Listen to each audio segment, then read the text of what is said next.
Bom dia, Leia. Bom dia, tudo bem, Estela? Tudo bem e você? Tudo certinho nessa manhã de frio, né? É 12 graus. Lindinha, vamos lá para o nosso. Para quem não lembra da Leia, para quem não viu a outra entrevista dela no Bom Dia Café, que o Bom Dia Café estava só os domingos, né? A Leia é parceira, né? Além de acordar cedo no frio, ela também dá entrevista no domingo. Ó, a Leia é pedagoga, né, Leia? E trabalha com treinamento, com atualização de profissionais da área da saúde, ó, da educação. E o convite para a Leia foi porque a Comissão de Constituição e Justiça, lá da Câmara dos Deputados, aprovou um projeto que permite o homeschooling, que aí a gente vai conversar a respeito disso, porque é uma discussão, é uma confusão a respeito desse trem, que para fazer uma tradução aqui para nós é a escola em casa, é você não ir para a escola estudar e alguém te dar aulas ou estudar em casa. É isso, o Léa? É exatamente isso, né? O homeschooling é quando você deixa de colocar a responsabilidade da educação formal na escola e passa a dar essa responsabilidade para a família. Não necessariamente é uma pessoa da família. A pessoa da família pode até contratar um professor, uma professora, né? Alguém para estar ali com aquela criança, com aquele adolescente. Mas passa a ser responsabilidade da família exclusivamente, deixa de ser responsabilidade da escola esse processo de ensino-aprendizagem. Esse aqui é o homeschooling. No caso dessa proposta que é a Comissão de Constituição e Justiça, é Comissão de Constituição, Justiça e Cidadania, da Câmara dos Deputados aprovou, ela faz uma alteração no Código Penal. Então, ela deixa claro que a pena prevista para o crime de abandono intelectual, de detenção de 15 dias ao mês ou multa a quem deixar sem justa causa de prover a instrução primária do filho em idade escolar, não se aplica a pais ou responsáveis que ofertarem a modalidade de educação domiciliar. Quer dizer, deixa de ser crime, né? Tem Exatamente. muita gente que nem sabe que isso é crime, né, Len? Tem gente que não pois, sabe que é crime. pois é. Se você Então, não levar seus. Eu lembro que eu discuti uma vez com uma moça no cinema aqui do shopping, porque eu cheguei lá e o André tinha, acho que uns 6 anos, o meu mais novo, 6, 7 anos, e ela queria a carteirinha de estudante dele. Eu falei assim, não trouxe carteirinha de estudante, né? Precisa de carteirinha. Ele tem aqui a gente andava com uma certidão de nascimento reduzida. Não, eu preciso saber, eu preciso da carteirinha de estudante. Gente, mas olha a idade dele. Como que eu vou saber se ele está na escola ou não? Eu falei, bem, porque se ele não estiver na escola é crime, cara. E ela não fazia ideia. Eu tive que pagar inteira para uma criança de 6 anos. Porque a moça também não sabia que é crime, né? As pessoas não sabem. E hoje em dia tem a idade obrigatória de estar na escola é 4 anos, né? Hoje Pois em dia é. já ainda é menor ainda do que era alguns anos atrás. Não é? Então, Leia, e aí como que se dá isso? A pessoa que tá ensinando essa criança, vamos imaginar que isso tudo, nós estamos imaginando, isso só foi aprovado numa comissão, hein? Não foi votação em plenário, tem um chão comprido para essa história Tem. passar ainda. A gente espera, eu sou só jornalista, mas eu não vejo com muito bons olhos essa história. Mas, enfim, vamos conversar por isso que eu chamei a Leia, né? Para saber entender melhor essa coisa. Quem vai dar aula para essa. Vamos imaginar que isso tudo esteja aprovado, que não seja mais crime no Brasil, uma criança a partir de 4 anos não está na escola, mas está estudando em casa. A pessoa que vai ensinar essa criança, ela precisa estar capacitada para isso? Ou pode ser, eu, por exemplo, poderia dar aula para qualquer um? Então, depende de como vai ser feita essa regulamentação aqui no Brasil. Quando a gente pensa num país em que isso é muito forte, que é os Estados Unidos, lá acontece que, a partir do momento que uma família declara que está fazendo homeschooling, pode ser qualquer um. Então, deixa de ter essa obrigatoriedade de quem esteja com a criança seja um professor, né, formado, licenciado, alguém que teve uma preparação para aquilo. E isso é a parte que preocupa, exatamente essa é a parte que preocupa, porque a partir do momento que você abre para que a pessoa que dê aquela aula, que dê aquele acompanhamento da criança, seja pessoa formada, né, assim, ou em qualquer área, ou até não formada, você abre espaço para práticas que talvez não sejam práticas esperadas nesse momento formal de aprendizado. Ela pode não saber ensinar, em suma, né? Porque isso não é uma coisa assim, eu não, pode deixar que eu vou ensinar aqui. Não é assim, né, gente? Não é desse jeito. Aliás, né, nessa pandemia, o que a gente tem mais visto são os pais desesperados, porque eles descobriram que o trampo do professor na escola é hard, né? É Exatamente. complicado. Exatamente. Não, é complicadíssimo. E o que os pais, né, as famílias não viam, que é todo aquele trabalho de preparação, de entender o que cada criança tem de necessidade, e a partir daí criar uma aula, toda essa parte aí os pais, né, não viam sendo feito na escola. E lidar com todas as questões, já na hora que eu vou ensinar, às vezes eu ensino de uma determinada forma, a criança não entende, e eu faço o quê?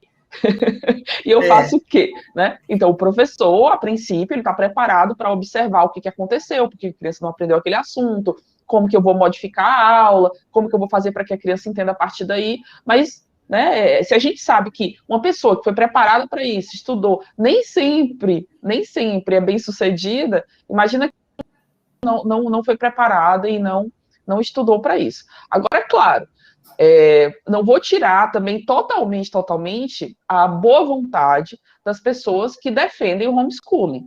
As pessoas que defendem o homeschooling, elas olham para o lado de que muitas vezes na escola, né, você pensa numa escola tradicional, numa escola que é um professor para vários alunos, todo mundo ali enfileiradinho, todo mundo ali tendo que assistir uma aula. Então, a pessoa que defende o homeschooling acaba falando que esse modelo de escola é um modelo que não atende às necessidades do aluno, que não olha para as particularidades, que às vezes não percebe alguma coisa que poderia ser melhor para aquele aluno, que em casa, a partir do momento que é só um aluno ou dois, que às vezes tem irmãos, né, ou dois, você acaba olhando com mais particularidade. Eu até entendo esse lado, Mas aí também tem outra coisa, que é o quê? Para que serve a escola? Será que a escola é só para você aprender conteúdos? Será que essa é a única função da escola? Será que a função da escola não é além, não é você viver em uma sociedade que extrapola a sua família? Porque no momento em que você está fazendo homeschooling, você está dizendo para aquela criança que a sociedade é aquilo ali. Claro que quem faz homeschooling não fica preso em casa também.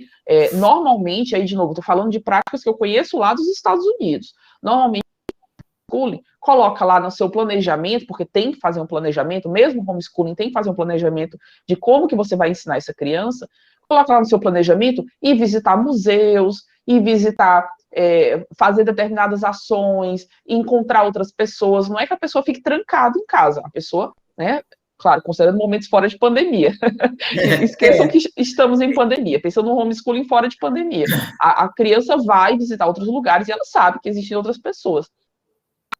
Né, no homeschooling, especialmente se for homeschooling com os pais do lado, tem sempre ali aquele um adulto, que já é o adulto da família, junto com ela. Então, a gente sabe que não é a mesma relação da criança com o seu pai e sua mãe e da criança com um professor que não é o seu pai e sua mãe. Tanto que tem muita escola que proíbe, quando a mãe é professora, né, ou o pai é professor, que proíbe que os pais deem aula para os seus filhos. Que quando chega no momento em que o pai ou a mãe daria aula para o seu filho, né, se o filho estudar na mesma escola que o pai e a mãe dão aula, eles trocam de turma. É comum isso acontecer. Eu posso dar um depoimento, porque minha mãe era professora, eu fui aluna dela. Foi meu único zero na vida, foi minha mãe que me deu. Não era bom, não. Era bom quando a gente estava com os outros professores, né? Porque aí os outros professores falavam, era filha da Maria José. Aí era legal. Mas quando eu estava com ela, o bicho pegava, era bravo. Não era bom, não, né? Então, inclusive, a Denise está falando exatamente isso aqui, ó. O ambiente escolar é essencial para o crescimento intelectual e emocional da criança. Até porque vai discutir, vai ter que se relacionar com aquilo que ela não está acostumada e com aquilo que ela não concorda, né? Criança, Exatamente. adolescente, pré-adolescente, jovem, né? Vai ter que se relacionar com esse ambiente que não é o ideal para ela, né? Que ela não é o confortável, não é a área de conforto dela, e dos pais também, né? Porque os pais também têm que Exatamente. se relacionar com os outros É. pais, com o professor, com o diretor, né? Exatamente. E isso daí, né, a questão do aprender a se relacionar é muito importante, porque a partir do momento que lá na frente, né, depois que acabou ali a educação básica, a criança, o adolescente, no caso, vai deixar de estar sob a tutela do seu pai, da sua mãe, vai ter que se virar com isso, com esse mundão aí, né? Vai ter que se virar com É, lidar com outras pessoas sozinho, sem ter o pai e a mãe do lado. Então, assim, a escola, né, o momento escolar da educação básica, ele serve como essa preparação, né, para quando você não tiver mais ali um professor e uma professora do seu lado. Só que aí é mais difícil ainda essa preparação se esse professor, essa professora é sempre alguém da família, é sempre alguém ali que tá, né, você já tem outras relações com aquela pessoa. E tem outro problema, né? Assim, como você falou, aqui no Brasil ainda está, né, tramitando só a questão do descriminalizar. Então, ainda só é. isso que está sendo tramitado. Até regulamentar, até regularizar, é outro processo. E essa é a parte que mais me preocupa. Por quê? Você tem, assim, digamos que está tudo bem, vão ter algumas famílias que vão estar muito preocupadas com todos os aspectos sociais, emocionais, cognitivos, e vão realmente preparar uma aula muito bem preparada, vão realmente preparar encontros, saídas e tal, pensando em todos os aspectos. Beleza, vai ter família que vai ser muito bem, vai ter família que vai fazer homeschooling muito bem, vai ter família, né? Vai ter família que vai ter dinheiro para fazer isso, porque é uma coisa cara, para você fazer bem feito, é uma coisa cara, porque você tem que fazer o papel da escola em vários aspectos e você tem que promover, como eu falei, sair da museus, ir da parques, ir da outros ambientes, não é só ficar em casa. Então, você precisa ter um ambiente muito bem preparado para isso, um ambiente não só na casa, mas em toda a redondeza. Mas, digamos, vai ter família que vai ter o dinheiro, vai ter a formação para fazer um homeschooling bem feito, legal. Mas vai ter muita família que não vai ter isso, vai fazer de qualquer jeito, ou que, pior ainda, né, que vai colocar que a criança está no homeschooling, mas, na verdade, ela está negligenciada, que é a parte que realmente mais preocupa ainda, vai estar totalmente negligenciada. E aí você tem que pensar nessa regulamentação. Então, qual tipo de homeschooling vai ser aceito no Brasil? Isso Quem tem vai fiscalizar? discutido. E aí vem a pergunta das perguntas que é feita o tempo todo no nosso país. Quem vai fiscalizar? Exatamente. Porque se for o conselho tutelar, né, como normalmente é quando você tem alguma criança negligenciada, é o conselho tutelar. O conselho tutelar, né, para quem acompanha um pouquinho mais de perto, já é sobrecarregado. É, Já não dá é, conta nem das demandas que nós temos atualmente de negligências muito pesadas, né, de abuso, de não só não está indo para a escola, mas que não está indo para a é. escola e está sofrendo outros problemas em casa. Então, o conselho tutelar já é muito demandado. Imagina ainda colocar em cima desse conselho tutelar aqui, que já está sobrecarregado, ter que fiscalizar as crianças que estão fazendo homeschooling. E precisa fiscalizar, para exatamente saber se a família está fazendo realmente tudo que é esperado, e aí vem a história da regulamentação, precisa também regulamentar tudo que é esperado, ou se não está. Ou então, por exemplo, vai ter algum exame, né? Eu acredito que não é só o cognitivo, que a escola é importante, são vários aspectos, né, como foi falado aí pela Denise, como a gente falou antes, o aspecto emocional, social, cognitivo, tudo teria que ser levado em conta. Mas pelo menos o cognitivo, vai ter algum exame? Vai ter alguma prova anual, trimestral, trianual? Não sei, não tem nada regulamentado ainda. Só Então, estão, por enquanto, só vão estão discutindo a descriminalização, e aí da discussão, que aí é outra coisa também que a gente não sabe como eles vão agir, mas da decisão final de descriminalizar até você regulamentar essa escola em casa, corremos o risco de ter um hiato aí, né? Que é um perigo. Você não é crime, mas também não está regulamentado, então você não sabe o que tem que se exigir daqueles pais que quiserem ensinar suas crianças em casa, né? vai ser outro problema que vai acabar ocorrendo nesse período aí. E aí o medo é, como eu falei, né? O medo é exatamente você ter aí algumas famílias que, na verdade, se aproveitem desse fato para negligenciar a criança ou até, né, alguma coisa pior, fazer qualquer outro crime maior aí contra a criança, porque agora pode não levar. E, felizmente ou infelizmente, na escola é onde se descobre a maior parte dos problemas que acontecem com crianças em casa. Às vezes a criança chega em casa machucada, chega em casa falando alguma coisa que a professora ou o professor olha assim, nossa, isso é estranho de uma criança falar para mim, né? Será que tem alguma coisa acontecendo? E daí aciona o conselho tutelar, que vai lá averiguar se está tudo certo, e por aí vai. Então, assim, na escola é muitas vezes o lugar em que isso é descoberto. No momento que a gente tiver que pode dar aula em casa e ainda não tem, né? Ainda não tem ou nunca terá, porque a gente não sabe se, como eu falei, se o conselho tutelar vai ter braços para conseguir fazer isso. Então, não vai ter ali alguém fiscalizando para ver se realmente está tudo ok com aquela criança. Infelizmente, a gente vai ter aí muitas crianças que possam estar em uma situação de vulnerabilidade que a gente não gostaria que acontecesse com nenhuma criança. Muito bem. O Silvio colocou aqui a religião, que é o motor desse projeto, né, de homeschooling. Acho tão complicada essa palavra. Boa parte da bancada evangélica e católica no Congresso é a favor da prática.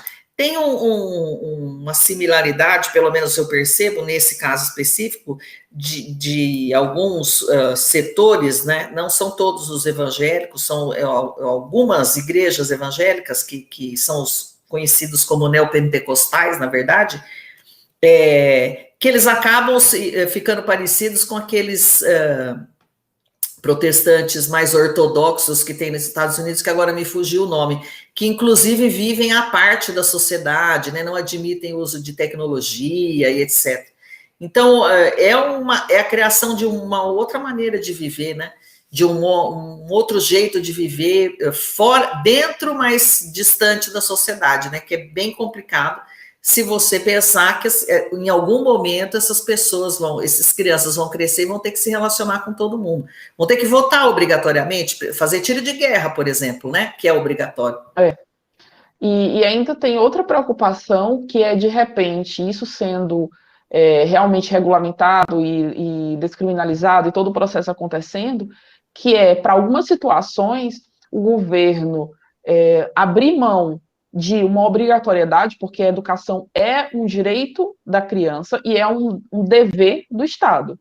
Então, a partir do momento que deixa de ser um dever só do Estado, passa a ser um dever, né, pode ser um dever só da família, é dever da família também. A educação é dever da família e é dever do Estado. A partir do momento que pode ser um dever só da família, pode ser que aconteça algumas situações em que o Estado abra mão da sua obrigação, né, abra mão porque pode, porque a lei vai permitir, e deixa algumas crianças de lado. Por exemplo, você tem uma criança numa zona rural. Se a criança mora numa zona rural, o Estado, né, seja via federal, estadual ou prefeitura, tem que fornecer escola para aquela criança. Tem que dar um jeito. Nem que sejam poucas crianças, não importa a quantidade. Tem que criar uma escola que atenda aquelas crianças, tem que contratar professores, tem que. A partir do momento que você tem que as crianças poderiam estar fazendo homeschooling, será que não vai acontecer alguma situação do tipo assim, é só aquela criança ir em homeschooling? É só você, vai lá, família, se vira.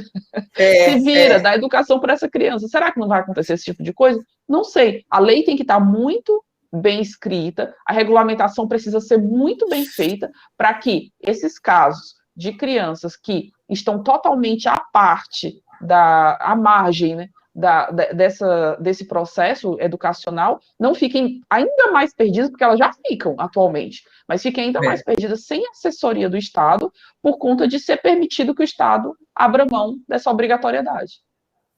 Ainda temos que pensar isso. Léa, são 7h52. Muitíssimo obrigada por sua participação, viu? Obrigada pelos esclarecimentos. Obrigada por acordar tão cedo nessa manhã fria. Obrigada a você pelo convite, conte sempre comigo. Pode deixar, porque eu ainda vou te chamar muito aqui, né? Você sabe que você arrumou uma confusão. Tchau, querida. Obrigada. Tchau. Boa semana para você. Boa segunda-feira.